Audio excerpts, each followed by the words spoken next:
basically you need to be able to control the bubble of you, and that extends from your personal body out to a radius of where you can swing your arms and where your voice carries, etc., etc. And that continues out into your home layer bubble.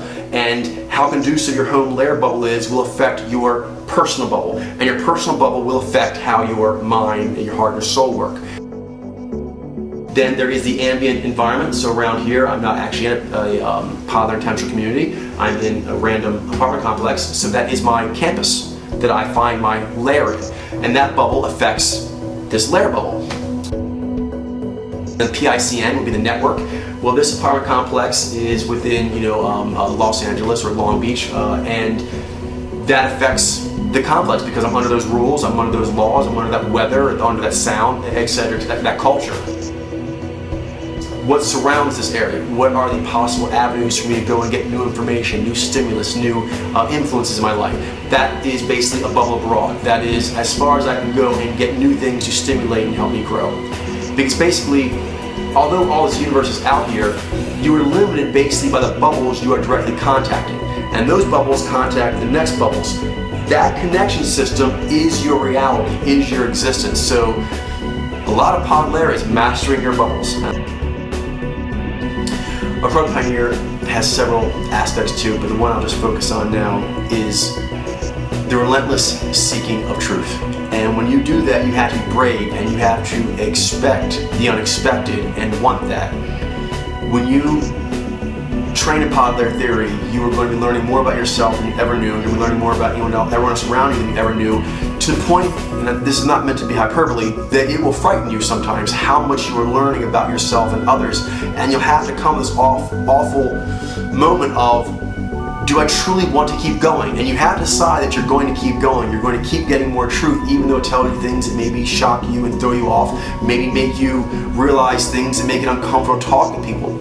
Maybe all of a sudden, the way people are doing things will strike you as more offensive. It'll be more obvious what's going on. You're going to have a lot of things revealed to you. It's comfortable having blinders on. That's what you have to understand. It takes strength of will to actually keep seeing truth day in after day out. Because truth, although there is of course intellectual capacity to learning truth, a lot of it has to do with your stomach.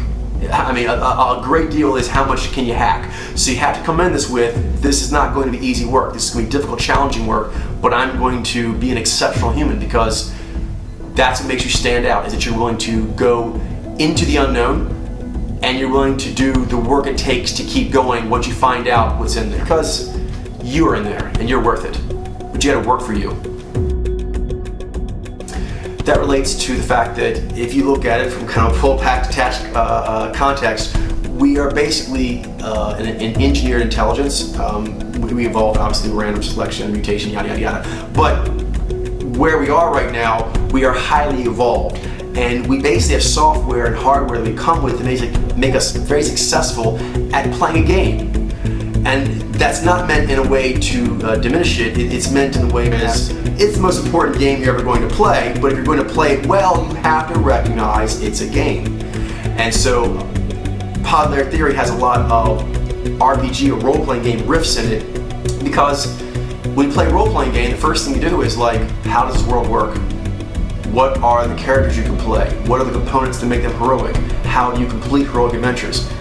That sounds simple, but in life we're not taught this. You're taught maybe to go to college and get a career and do certain things like this, or get a wife and kids and yada yada yada, but not a training program on, you're built like these, you have these special gifts, here's how you can use them, here's what this means to the rest of the human race, which are fairly important things to have. So in Pod'Lair theory, those who train this way, Pod'Lair practitioners, actually see themselves as heroes in training, and so they basically are in hero game playing training all the time. It's just a question of, is it fun and games or is it life and death?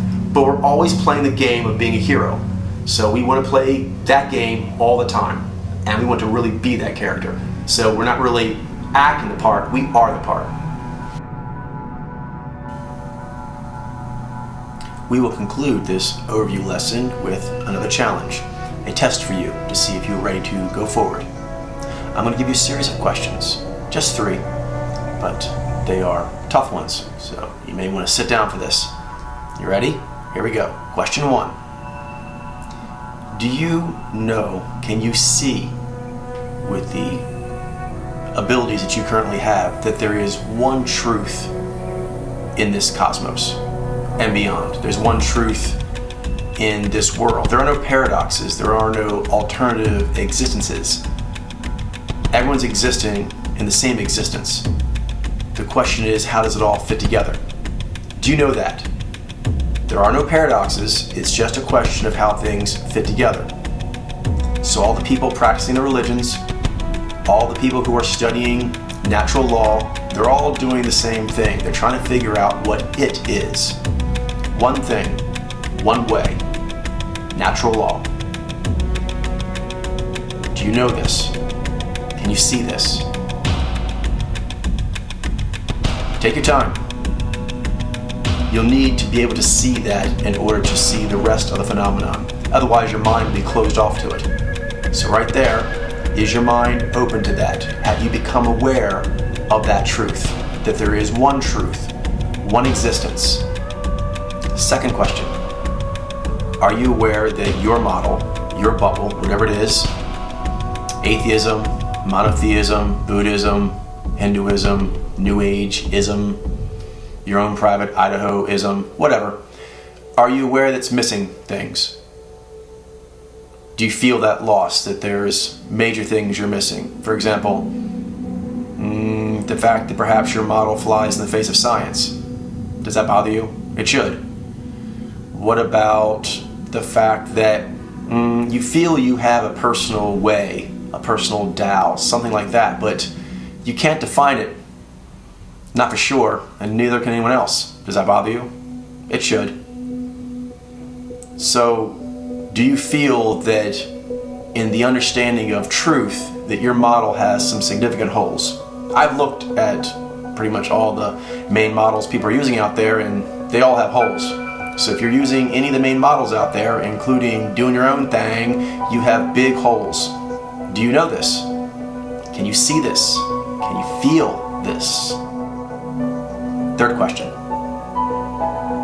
When you heard the syllabus, the overview of what's in Pod'Lair theory, did you note that there are things in there that are very intriguing to you, to your spirits? Did you feel them going, ooh, I want to find out what my mojo is?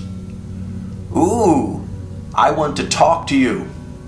This sounds like it'll teach you how to talk to me, and I want to talk to you. Do you feel your spirit saying that to you? How's the spiritual connection? Could be better? Do you feel it could be better? Can you tell that what I've covered, the canvassing I've given to existence, both scientific and spiritual, it has things that you need, things you're missing, things you really want. Your spirits are really going to want. They're going to feel really good and empowering. Some of them are going to rock your world. They won't feel great at first. Truth sometimes can just kick you in the stomach, but it'll then feel awesome. Can you feel this? Can you feel what it feels like when truth is in front of you? Truth is going to fill in the holes in your truth. Do you know this? Can you see on this person? I have it. I've gotten further on the math than you have. Do you want these answers? These answers I'm putting out for you, and all you have to do is be a hero. You don't have to be rich. You don't have to be super smart. You have to be a hero. That's my price. Sound good? Does that sound good? If you're a hero, that'll sound good. If you're not, that'll sound bad. $49.51. I'm giving it away to heroes who want to actually take up the challenge. If not, then it's not for you. So make your decisions, and those who make the right decision, I'll see you next episode.